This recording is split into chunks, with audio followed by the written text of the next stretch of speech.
Si tes pantalons sont trop longs, ne claque pas ton argent chez le tailleur. Tu peux carrément gérer ça chez toi tout seul en gardant l'ourlet d'origine. D'abord, coupe le futon à la longueur que tu veux, mais laisse environ 1 cm pour la couture. Ensuite, dégage le surplus de tissu. Une fois que c'est coupé, retourne le morceau et place-le sur le bas de la jambe, en faisant bien gaffe à ce que les coutures sur les côtés soient bien alignées.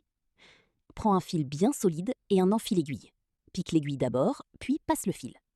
Comme c'est un peu épais à cet endroit, fais 2 points au début pour bien bloquer le truc et éviter que ça bouge. Après, continue de coudre tout le long du bord avec des petits points à la main, un coup en haut, un coup en bas. Même si t'as pas de machine à coudre à la maison, tu peux t'en sortir comme un chef à la main.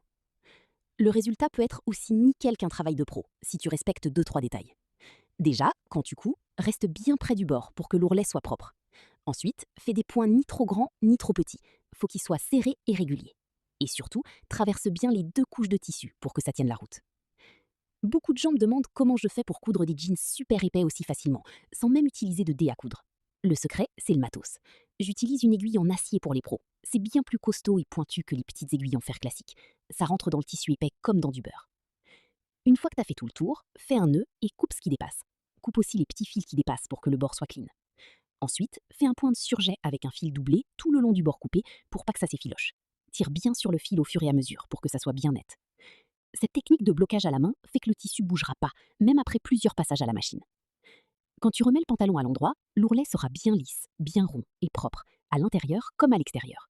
C'est du travail de pro. Alors, au lieu de payer quelqu'un d'autre, chope quelques outils simples et apprends à le faire toi-même à la maison.